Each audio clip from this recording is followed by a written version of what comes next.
Hello guys सबैजनालाई दर्शन नमस्ते स्वागत छ आजको यो फेरि नयाँ भिडियोमा। आजको यो नयाँ भिडियो मार्फत चाहिँ यहाँहरूलाई चाहिँ मैले साइप्रसमा कुक र वेटर, बारिस्टा र बेकरी र क्लिनर र हाउसकिपिङको स्यालेरी कति हुन्छ र काम कस्तो हुन्छ बताउँदैछु। सो फर्स्टमा चाहिँ यो सबै चिज चाहिँ सबै पोजिसन चाहिँ काम चाहिँ एउटै फिल्डमा पर्छ, जुन होटल लाइनमा। सो यदि यो चिजहरुमा तपाईहरु एप्लाई गर्दै हुनुहुन्छ भने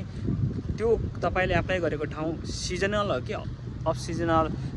अनसिजनल वाला जस्तै 12 महिना चल्ने हो बुझ्नु होला, किनकि यो कामहरुमा चाहिँ म्याक्सिमम सिजनल वाला पर्छ। सो यदि तपाई खर्च गरेर यहाँसम्म आइपुगिसक्नु भएपछि फेरि काम चाहिँ वर्षभरिमा 3-4 महिना नपाउँदाखेरि अलिकति तपाईको लागत अनुसारको तपाईले काम कमाई गर्न सक्नु नहुँदाखेरि अलिकति त्यतिखेर अलिकति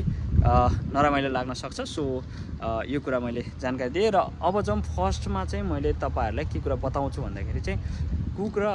जुन बेकरी चाहिँ एउटै हो काम। सो यो दुईटाको स्यालेरी चाहिँ कति हुन्छ भन्दाखेरि यदि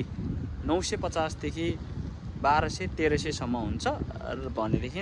यदि एक्सपिरियन्स छैन भने चाहिँ अराउन्ड 800-900 मा पनि हुन्छ। यदि तपाईले जुनियर कुकरमा अथवा हेल्परमा एप्लाई गर्नुभयो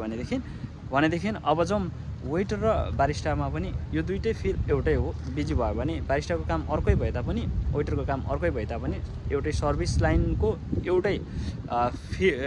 फ्लोरमा काम गर्ने हो। एउटाको कफी सम्बन्धी परे तापनि के हुन्छ बिजी आवरमा जुन पनि काम गर्नुपर्ने हुन्छ र सो दुईटैको स्यालेरी आसपास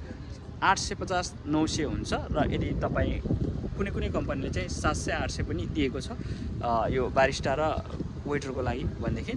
अब जब अर्को कुरा क्लिनर र हाउसकिपिङमा जाउँ। यो दुईटैको पनि काम अलिकति अलग भए तापनि के हुन्छ त भन्दाखेरि चाहिँ यदि साइप्रसमा चाहिँ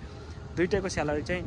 क्लिनरको हो भने 650-700 सम्म हुन्छ भनेदेखि यदि हाउसकिपिङको हो भने चाहिँ 700-800-900 सम्म हुन्छ। अलिकति राम्रो होटलहरुले चाहिँ 900 सम्म पे गरेको हुन्छ जुन हाउसकिपिङलाई, नत्र भने कुनैले म्याक्सिममले 700 मध्ये गर्छ भने चाहिँ अब तपाईहरुले बुझिहाल्नुभयो हाउसकिपिङको र क्लिनरको र कुक, बारिस्टा, वेटर, बेकरी सबैको स्यालेरी कति हुन्छ भन्ने कुरा चाहिँ यो रहेको थियो भने चाहिँ काम चाहिँ कस्तो हुन्छ त भन्दाखेरि चाहिँ म्याक्सिमम तपाईको 8 घण्टा 9 घण्टा काम गर्नुपर्ने हुन्छ र यदि रेस्टुरेन्टतिर पर्यो भने चाहिँ 11 घण्टासम्म हुन्छ भनेदेखि हप्तामा छुट्टी म्याक्सिमम सबैको हुन्छ यो 4-5 वटै फिल्डको र भनेदेखि खानाको लागि तपाईको ड्युटी टाइममा मात्र हुन्छ र भनेदेखि आजको साइप्रसमा कुक, वेटर, बारिस्टा, बारम्यान, बेकरी र क्लिनर र हाउसकिपिङको स्यालेरी कति हुन्छ भन्ने कुरा चाहिँ अथवा काम कस्तो हुन्छ भन्ने कुरा चाहिँ यो रहेको थियो भनेदेखि अब तपाईहरुलाई यस्तै नयाँ जानकारीको लागि च्यानललाई सब्स्क्राइब गर्नु होला र अझै नयाँ इन्फर्मेसन केही जानकारी पर्सनल जोडिन चाहनुहुन्छ भने Ajit Tamang Facebook page search गरेर जोइन हुनु होला भनेदेखि हस् त, जय नेपाल, सी यू सुन।